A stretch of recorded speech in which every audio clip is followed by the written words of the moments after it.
Bonjour Elisabeth Noir. Bonjour Nicolas. Vous recevez ce matin Philippe Blaise. Philippe Blaise, membre des Loyalistes, bonjour. Bonjour Elisabeth. Merci d'avoir accepté notre invitation pour parler d'abord de la manifestation organisée samedi matin par les Loyalistes et le Rassemblement. C'est quoi le mot d'ordre de cette mobilisation? Oui, alors c'est très important que l'ensemble des Calédoniens qui sont attachés au maintien de la Calédonie dans la République viennent samedi 13 à 8 heures à la Moselle, parce que ça va être l'occasion pour nous de nous faire entendre à Paris.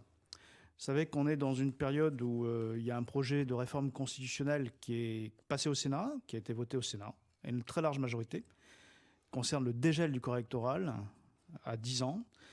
Et il va passer ensuite à l'Assemblée nationale. Ce sera le 13 mai. Il y aura un vote à l'Assemblée nationale le matin. Et dans la foulée, il y aura le Congrès de Versailles qui va voter cette réforme constitutionnelle. C'est important de venir parce que il y a beaucoup d'agitation en ce moment. Il y a beaucoup de manifestations qui sont organisées par les indépendantistes au travers de leur cellule de coordination des actions de terrain, la CCAT. C'est important que nous aussi, on fasse entendre la voix de la majorité silencieuse qui a, à 3 reprises, en 2018, 2020, 2021, voté pour que la Calédonie reste dans la France. Et quand on a fait ça, on a inscrit la Calédonie dans un avenir dans la République. Donc, tout ce qui a été fait pendant la période d'autodétermination, qui était transitoire, et notamment toutes ces restrictions du corps électoral au provincial, avec le gel qui a été imposé sans consensus en 2007, tout cela maintenant, c'est du passé. Et l'État l'a bien compris, il est temps de revenir à ce qu'était l'accord Nouméa en 1998, celui qu'on a voté à 72%, c'est-à-dire une Calédonie dans la République, avec une citoyenneté ouverte à tous ceux présents depuis 10 ans. Alors vous le disiez, la loi constitutionnelle pour la modification du corps électoral a été adoptée par le Sénat, elle va être examinée par l'Assemblée nationale. Est-ce qu'à ce stade, justement, c'est utile de se mobiliser ou est-ce que les choses ne sont pas maintenant engagées et elles vont avancer naturellement? Les choses sont plutôt bien engagées, puisque je crois que l'État, aujourd'hui, a compris qu'il faut avancer. Vous savez, Gérald Darmanin, il est venu 6 fois en Nouvelle-Calédonie depuis le dernier référendum. C'est énorme. On n'a jamais vu un ministre de l'Intérieur venir autant de fois dans un territoire d'outre-mer. Pourquoi il est venu? Il est venu à chaque fois pour proposer de dialoguer avec les indépendantistes. Et cette main tendue, elle n'a pas été saisie par les indépendantistes. Donc l'État s'est rendu compte qu'à un moment, il n'y a pas envie de discuter, de nécessairement de trouver un accord. Il s'est dit, bon, maintenant, il faut qu'on avance. Il faut qu'on avance parce que c'est important de rappeler qu'en 2007, quand il y a eu le gel du corps électoral, c'était vraiment un écart par rapport à ce qui avait été l'esprit à la lettre de l'accord de Nouméa. Ce qui a été signé par les signataires, y compris donc par les grands leaders indépendantistes qui sont toujours là, que ce soit Paul Naoutine, Rocco Amitan, Tutu Goro, c'était bien cet équilibre qui était de dire, entre les deux théories indépendantistes, celle des Kanaks peuvent voter et celle du camp loyaliste un homme, une voix, on a trouvé la paix sur ce socle, qui est la citoyenneté sur 10 ans glissants.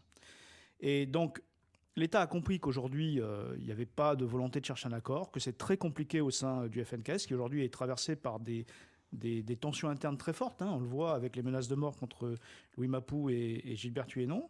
Et qu'il a pris ses responsabilités de façon à ce qu'on revienne à la lettre de l'accord Nouméa. Donc, c'est maintenant que ça se passe. C'est pas demain, c'est pas après le 15 mai, c'est pas en juin, c'est maintenant qu'on doit faire entendre notre voix. Parce que si on le fait pas, il faut savoir que le camp indépendantiste, lui, fait un lobbying très actif. Alors, il réactive les réseaux des dinosaures de la gauche socialiste. Il y a des gens qu'on avait vu disparaître, Merle, Urvoas, tous ces gens-là, ils reviennent. Donc il faut aussi que nous, on fasse ce lobbying, qu'on fasse ce travail, cette bataille de l'image, en mettant dans la rue des gens avec des drapeaux bleu, blanc, rouge, parce qu'il n'y a que comme ça qu'on peut faire comprendre aux élus de la nation qu'il y a une majorité qui est trop souvent silencieuse en Calédonie, qui veut qu'on reste dans la République et qui veut qu'on revienne à une démocratie, c'est-à-dire au corps électoral glissant. Alors en fait, vous le dites, c'est une bataille d'image en quelque sorte, mais on le sait, le climat est un petit peu tendu pour l'instant. On sait que la CCAT dont vous parliez a décidé d'organiser une manifestation le même jour que la vôtre. Est-ce qu'il n'y a pas un petit risque quand même? On sent bien que certains même de vos soutiens s'inquiètent de la manière dont ces manifestations pourraient se dérouler ensemble le même jour à Nouméa. L'intérêt de la CCAT, c'est justement nous empêcher de nous exprimer. On annonce une marche le 13, ils annoncent immédiatement qu'ils font un sitting devant la mairie de Nouméa. Alors moi, je voudrais rassurer les gens qui nous écoutent. Vous savez, c'est pas la première fois qu'on organise des grands événements. On a fait à plusieurs reprises des très grandes marches où il y avait des dizaines de milliers de personnes. On a fait pour les référendums. On a fait la dernière grande marche, c'était contre les violences qui étaient liées à l'usine du Sud. Et ça s'est toujours très bien passé. On a en fait des équipes, c'est toujours les mêmes, qui travaillent sur l'organisation. Là, ça fait plus d'une semaine que les gens y travaillent. On est à peu près une centaine de personnes à préparer ça. On va avoir des encadrants, des gens avec des chasubles. En fait, on a tout le dispositif habituel. Et hier soir, il y avait encore une dernière réunion au Saria pour caler ça. Donc le Haut-Commissariat a confirmé la tenue de notre marche. Le parcours sera très éloigné en fait de l'autre événement. Les deux manifestations seront tenues loin de l'autre. Très éloignées l'une de l'autre. Donc ce qui fait que toutes les conditions sont réunies pour que les gens puissent venir marcher sereinement samedi matin à 8h. C'est ce que vous leur dites, n'ayez pas peur et venez vous manifester, c'est utile. Mais c'est important de venir. Et j'ai envie de dire, quand les gens d'en face essayent de nous dissuader de venir, ça veut dire que ça les dérange. Et c'est pour ça qu'il faut venir. Vous savez, samedi matin, c'est pas la marche d'un parti politique. C'est pas la marche pour venir soutenir une personnalité politique. C'est la marche pour tous ceux qui sont attachés depuis des décennies au combat pour le maintien de la Calédonie dans la République. Et donc moi, j'appelle tous les Calédoniens qui veulent que la Calédonie elle reste dans la République, qui veulent que la Calédonie elle ait un avenir prospère, qui veulent l'ordre de la République, qui veulent la sécurité, qui veulent la stabilité, qui veulent qu'on puisse accueillir des gens, développer notre économie, qu'on ait des gens qui viennent investir dans ce pays, à venir nous aider à créer les conditions de ça. Et c'est pas en restant à la maison qu'on le fait. C'est en venant samedi matin à la Moselle pour dire moi je me bats, je suis là parce que je défends la Calédonie dans la République et je défends la réouverture du corps électoral. Je défends en fait la seule solution qui permet à tous les Calédoniens dans le futur de vivre ensemble. Parce que qui, à part la République, peut garantir qu'on puisse vivre ensemble ? Le projet du FNKS, c'est un projet de discrimination. C'est un projet qui veut exclure des gens. Nous, on se bat pour quoi ? On se bat pour que dans ce pays, quelle que soit votre couleur de peau, quelle que soit votre origine, vous ayez les mêmes droits. Et ça, il n'y a que la République qui le permet. Il n'y a que l'équilibre qu'on a trouvé dans l'accord de Nouméa qui permet à n'importe qui, français, qui vient s'installer en Calédonie, qui s'y installe durablement, qui investit, qui crée des emplois, qui nous aide à développer notre pays, de pouvoir s'inscrire dans le long terme dans ce pays. Si on ne fait pas ça, ce pays va se renfermer sur lui-même. Si on ne fait pas ça, on n'aura pas la prospérité, on n'aura pas cette vision d'avenir qui va nous permettre de vivre heureux dans notre pays. Le mot d'ordre essentiel, c'est pour la réouverture du corps électoral, pour le dégel du corps électoral, ou au-delà pour le vivre ensemble. On sait que c'est compliqué de trouver, il y a des discussions politiques qui se poursuivent en parallèle, qui ne sont pas simples.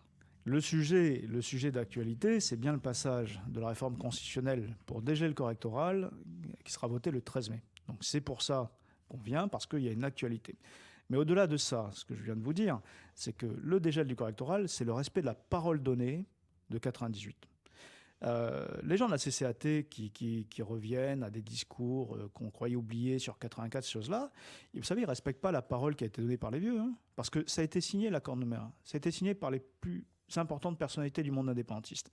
Et nous, tout ce qu'on demande, c'est qu'on respecte la parole qui a été donnée. Et en respectant la parole donnée, on crée les conditions du dialogue. Parce qu'on ne peut pas discuter de l'avenir, trouver des solutions pour concilier la légitimité du peuple kanak et la légitimité des valeurs de la République si déjà on ne respecte pas la parole qui a été donnée en 98. Alors cette manifestation, le samedi 13 avril, comment ça va se dérouler ? C'est une marche, là, c'est pas seulement un sit-in, ça a été une marche dans les rues de la ville ? C'est une marche, comme on les l'a informations fait déjà pratiques. À de très nombreuses reprises. Donc les gens sont conviés à partir de 8h à la baie de la Moselle. Alors c'est une marche qui ne sera pas très longue, parce qu'on sait qu'il y a des personnes âgées, il y a des familles. Le circuit, pour l'instant, on ne le donne pas parce que ça évite de donner des mauvaises idées à des gens qui voudraient se positionner avec des banderoles de la partie adverse. Mais ça sera fait avec un important dispositif de sécurité. L'État va, je pense, faire tout ce qu'il faut pour que ça se passe de façon sereine.